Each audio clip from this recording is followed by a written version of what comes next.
Okay, we are reading the Gospel of Sri Ramakrishna, and we are on the chapter With the Devotees in Calcutta. We're on page 728 if you're following along. Tarapada just sang a song, and the master asked Girish if he wrote it. And a devotee said, yes, sir, he wrote all the songs for his play, the Chaitanya Leela. Master said, this one has really hit the mark. At Sri Ramakrishna's request, Tarapada sang 2 more songs. In the first, Nitai exhorts people to share Radha's love for Krishna. Come one and all, take Radha's love. The high tide of her love flows by.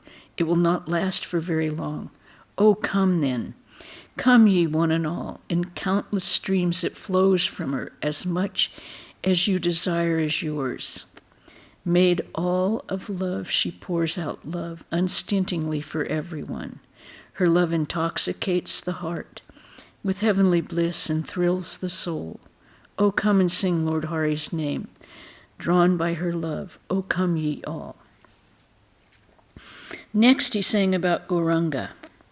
Who art thou, Gaur of the golden hue? Thou quenchest the thirst of my soul. Thou raisest a storm in the sea of love, and scarcely can I steady my boat. Once as a cowherd boy in Vrindavan, thou didst tend the cows. In thy hands thou heldest the flute that so bewitched the gopi maids. Lifting Govardhan's mount in thine arms, thou shieldest Vrindavan from ill, and at the wounded gopi's feet humblest thyself in repentant love. The devotees pressed M to sing, but M was shy and asked them in a whisper to excuse him. Girish to the master, Sir, we can't find a way to persuade M to sing. Master, annoyed, yes, he can bare his teeth at school, but shyness overpowers him when he is asked to sing. M, feeling greatly distressed, remained speechless.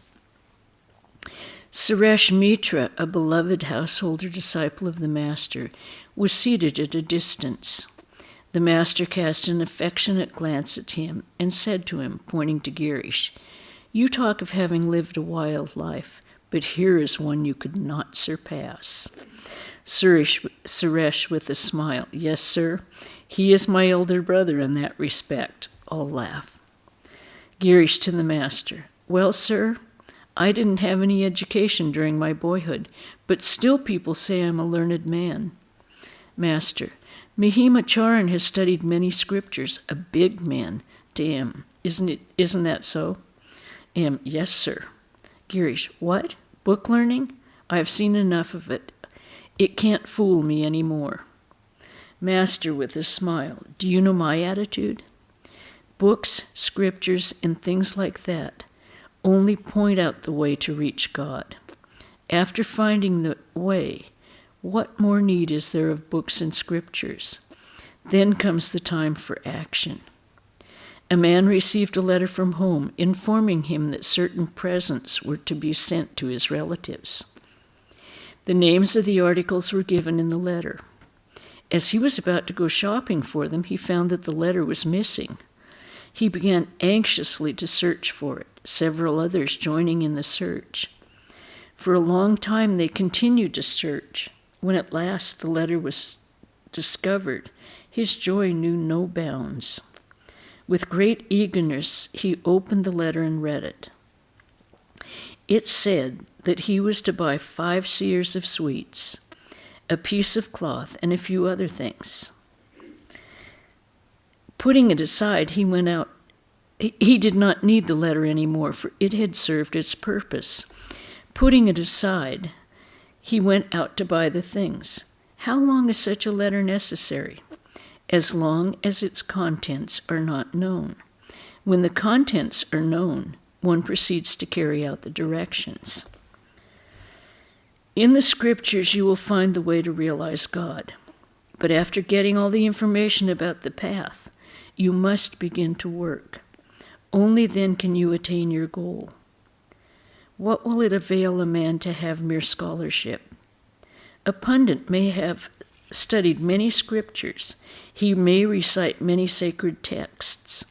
But if he is still attached to the world, and if inwardly he loves lust and greed, then he has not assimilated the contents of the scriptures. For such a man, the study of scriptures is futile. The almanac forecasts the rainfall for the year. You may squeeze the book, but you won't get a drop of water, not even a single drop. All laugh. Girish smiling. What did you say, sir, about squeezing the almanac? Won't a single drop of water come out of it? All laugh again. Master with a smile. The pundits talk big, but where is their mind fixed? On lust and greed, on creature comforts and money. The vulture soars very high in the sky, but its eyes are fixed on the charnel pit. It is continually looking for charnel pits, carcasses, and dead bodies. To Girish, Narendra is a boy of a very high order. He excels in everything, vocal and instrumental music and studies. Again, he has control over his sense organs. He is truthful and has discrimination and dispassion. So many virtues in one person. To M. Now, Narendra, became was Vivekananda. To M. What do you say? Isn't he unusually good? M. Yes, sir, he is. Master, aside to M. He, meaning Girish, has great earnestness and faith. M looked at Girish and marveled at his tremendous faith. Girish had been coming to Sri Ramakrishna only a short time and had already recognized his spiritual power. To M, he seemed a familiar friend and kinsman, related to him by the strong bond of spirituality. Girish was one of the gems in the necklace of the Master's devotees. Narayan asked the Master whether he would sing. Sri Ramakrishna sang of the Divine Mother. Cherish my precious Mother Shyama tenderly within, O mind. May you and I alone behold her, letting no one else intrude. O mind, in solitude enjoy her, keeping the passions all outside. Take but the tongue that now and again it may cry out, O Mother, Mother. Suffer no breath of base desire to enter and approaches there, but bid true knowledge stand on guard, alert and watchful evermore. Then he sang, as if he were one with the afflicted souls of the world. O Mother, ever blissful as thou art, do not deprive thy worthless child of bliss. My mind knows nothing but thy lotus feet. The king of death scowls at me terribly. Tell me, Mother, what shall I say to him? Again he sang about the bliss of the Divine Mother. Behold my mother playing with Shiva, lost in an ecstasy of joy. Drunk with a draught of celestial wine, she reels and yet she does not fall. The devotees listened to the songs in deep silence. After a few moments, Sri Ramakrishna said, I have a slight cold, so I couldn't sing well. Gradually it became dusk. The shadow of evening fell on Calcutta. For the moment, the noise of the busy metropolis was stilled. Gongs and conch shells proclaimed the evening worship as in many Hindu homes. Devotees of God set aside their worldly duties and turned their minds to prayer and meditation. This joining of day and night, this mystic twilight, always created an ecstatic mood in the Master. The devotees seated in the room looked at Sri Ramakrishna as he began to chant the sweet name of the Divine Mother. After chanting, he began to pray. What was the need of prayer to a soul in constant communion with God? Did he not rather want to teach erring mortals how to pray? Addressing the Divine Mother, he said, O Mother, I throw myself on thy mercy. I take shelter at thy hallowed feet. I do not want bodily comforts, I do not crave name and fame. I do not seek the 8 occult powers. Be gracious and grant that I may have pure love for thee, a love unsmitten by desire, untainted by any selfish ends, a love craved by the devotees for the sake of love alone, and grant me the favor, O Mother, that I may not be deluded by thy world-bewitching Maya, that I may never be attached to the world, to lust and greed, conjured up by thy inscrutable Maya. O Mother, there is no one but thee whom I may call my own. Mother, I do not know how to worship.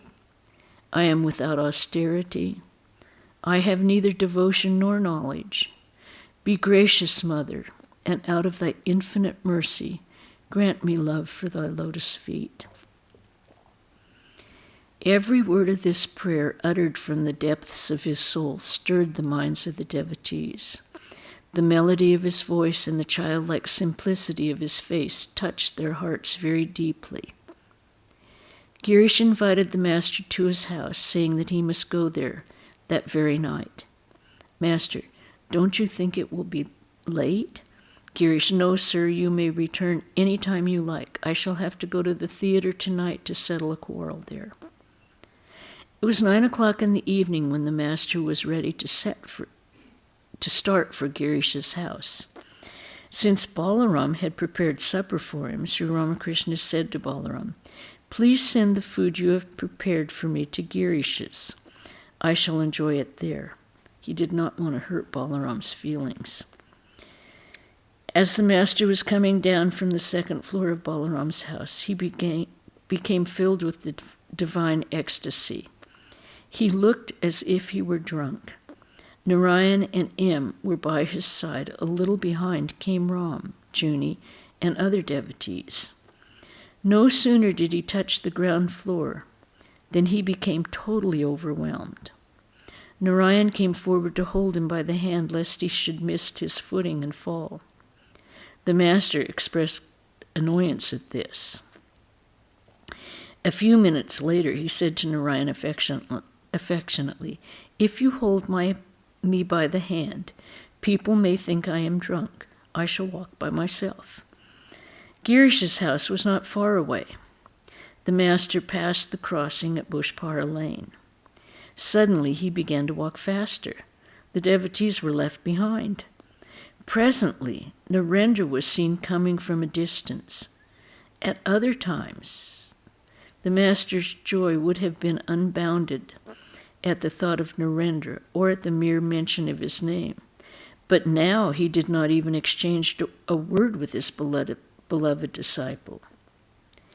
As the master entered the lane where Girish lived, he was able to utter words. He said to Narendra, "Are you quite well, my child? I could not talk to you then." Every word the master spoke was full of infinite tenderness. He had not yet reached the door of Girish's house, when suddenly he stopped and said, looking at Narendra, "I want to tell you something.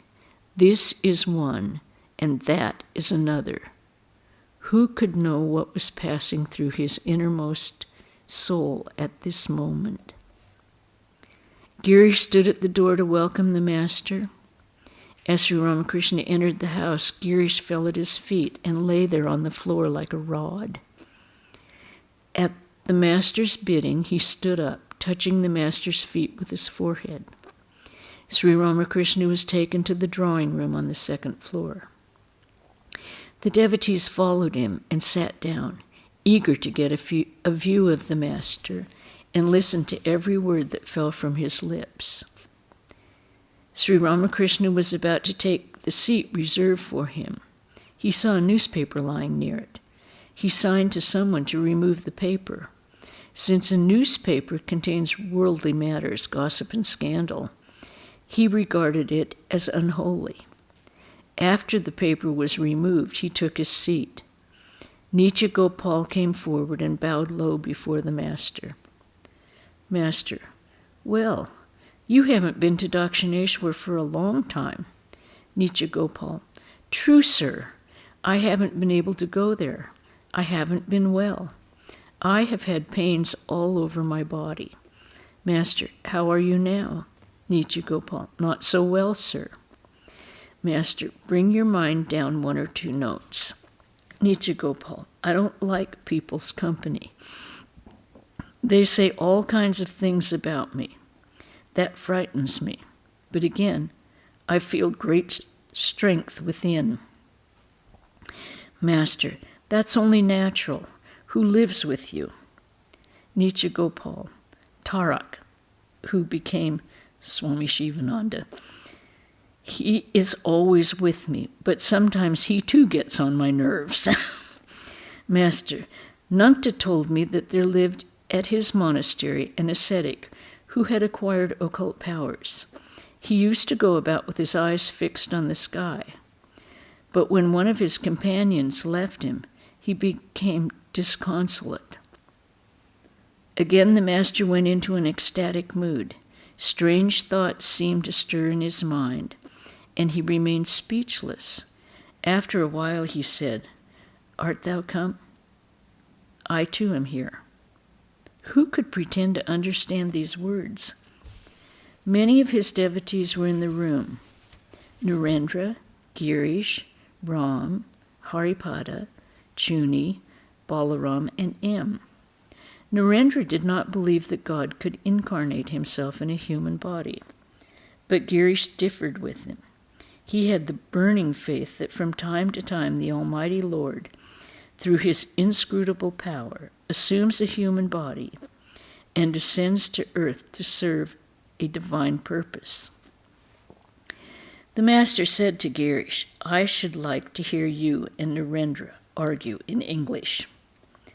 The discussion began, but they talked in Bengali. Narendra said, God is infinity.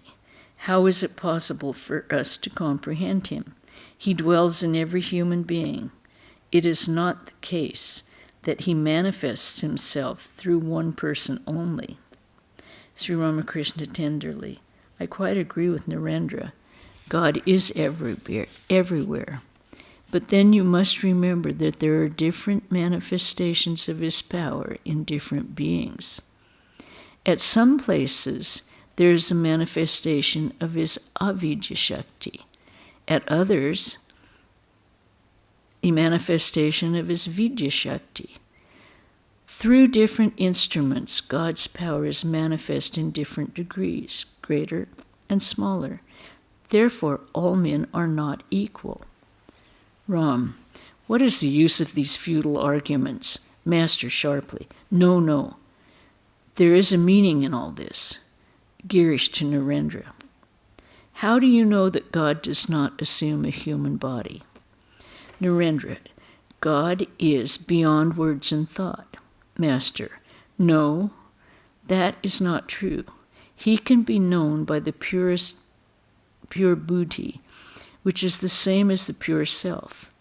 The seers of old directly perceived the pure self through their pure buddhi.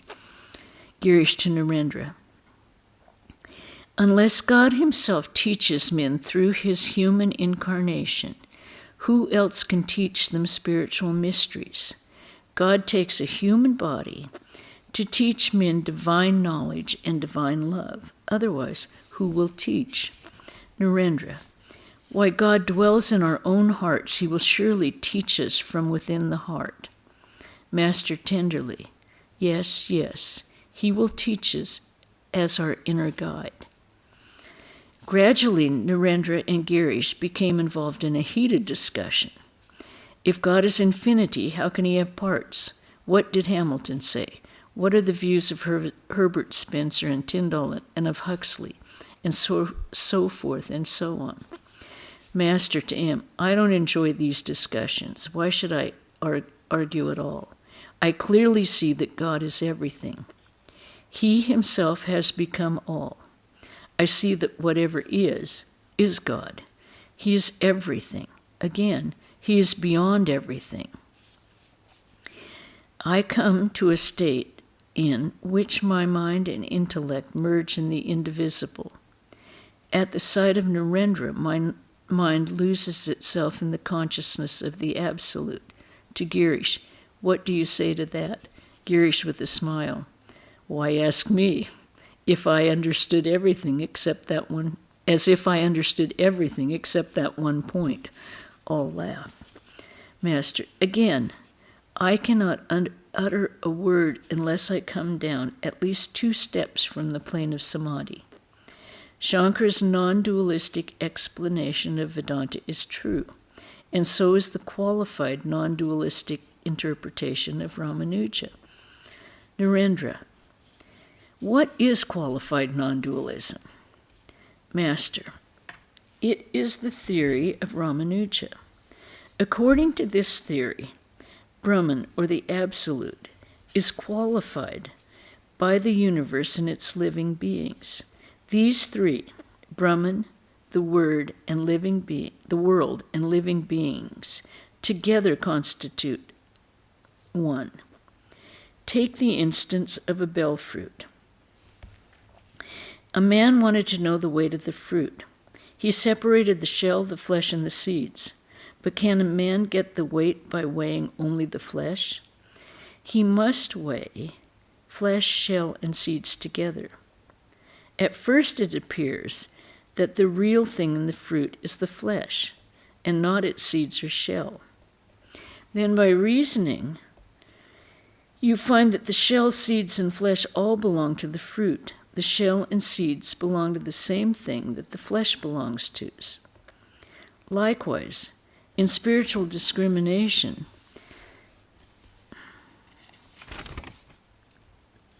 one must first reason following the method of not this, not this.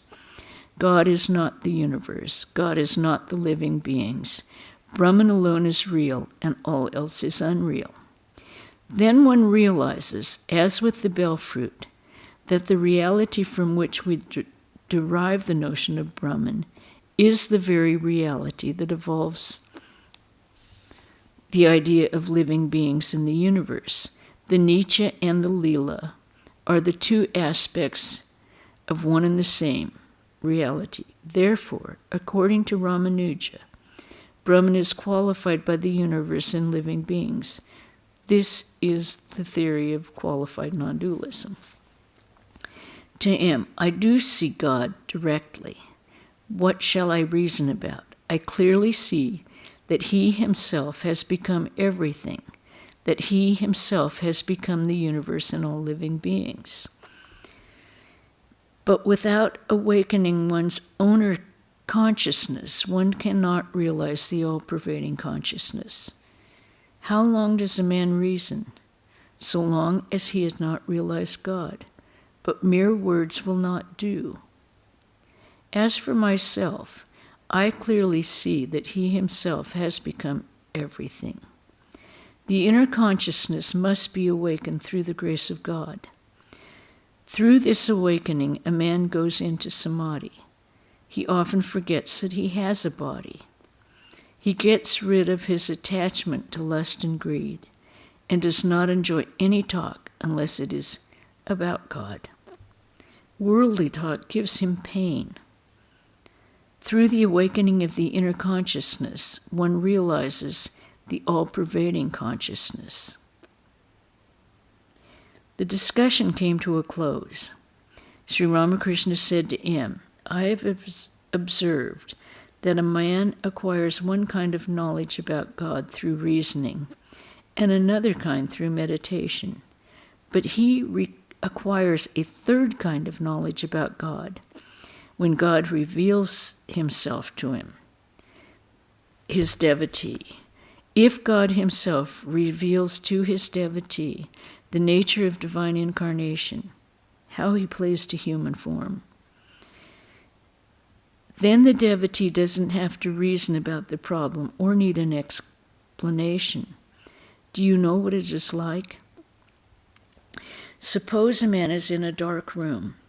He goes on rubbing a match against a matchbox, and all of a sudden light comes. Likewise, if God gives us this flash of divine light, all our doubts are destroyed. Can one ever know God by mere reasoning?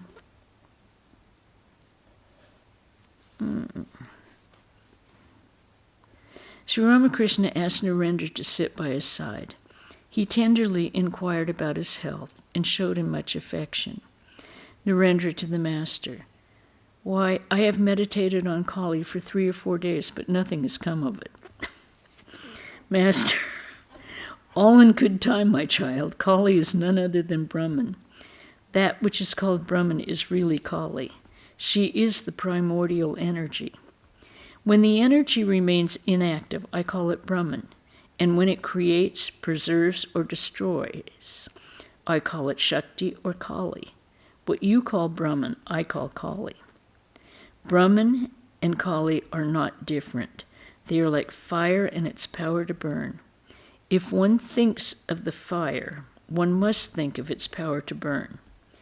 If one recognizes Kali, one must also recognize Brahman. Again, if one recognizes Brahman, one must recognize Kali. Brahman and its power are identical. It is Brahman whom I address as Shakti or Kali." It was late at night. Girish asked Haripada to call a cab, for he had to go to the theater. As Haripada was about to leave the room, the master said with a smile, "Mind, a cab. Don't forget to bring one." All laugh. Haripada smiling, "Yes, sir. I'm going out just for that. How can I forget it?" Girish, "That I should have to go to the theater and leave you here." Master, No. You must hold to both. King Janaka paid attention to both religious and worldly duties and drank his milk from a brimming cup. All laugh. Girish, "I've been thinking of leaving the theater to the youngsters." Master, No. It is all right. You are doing good to many. Narendra said in a whisper, "Just a moment ago," meaning Girish, was calling him, meaning Sri Ramakrishna, God, an incarnation, and now he's attracted to the theater. Narendra was sitting beside the master. The latter looked at him intently and suddenly moved closer to his beloved disciple. Narendra did not believe in God's assuming a human body. What did that matter? Sri Ramakrishna's heart overflowed with more and more love for his disciple. He touched Narendra's body and said, quoting from a song, Do you feel that your pride is wounded? So be it. Then we too have our pride." And there's a footnote on that. The words are addressed to Radha, the beloved of Krishna, by her companions, the gopis. Then the master said to Narendra, "As long as a man argues about God, he has not realized him. You two were arguing. I didn't like it. How long does one hear noise and uproar in a house where a big feast is being given? So long as the guests are not seated for the meal. As soon as food is served and people begin to eat, 3/4 of the noise disappears." All laugh. When the dessert is served, there is still less noise. But when the guests eat the last course, buttermilk, then one hears nothing but the sound, soup, soup. When the meal is over, the guests retire to sleep and all is quiet. The nearer you approach to God, the less you reason and argue. When you attain him, then all sounds, all reasoning and disputing, come to an end. Then you go into samadhi, sleep, into communion with God in silence. And I think we'll stop there this evening. Any questions or comments about what we have read? Ganga, did you have a question or comment? Or did I just get to see your face? That's nice. I like to see your faces. Okay, tomorrow we are having Swami Vedarupananda talk to us about the power to be. And that's Swami Vedarupananda. Next Wednesday, we will have our reading, The Glimpses of a Great Soul, Swami Sardananda. And Saturday, I'm trying to see if we will not have a reading because it's the day before Mother's Puja. No. Okay, it should be the 21st, and I don't see it written down here. Next week is the 14th. 14th, okay. The 21st is before. Okay, we will have a gospel reading on the 14th. Vajrapana speaks on the 15th, and then the next Sunday is Holy Mother's Puja. So we will not have a gospel reading the day before the puja. I got my dates mixed up. I think I'm a week ahead of myself. Okay, so everyone take care, stay healthy, and enjoy the fall. Except it's winter some places, isn't it? Okay. All right. We'll end with a chant, semi-chant. Om. Hari Om. Om. Peace. Peace. Peace. Hari Om Tat Sat Sri Ramakrishna Arpanamastu.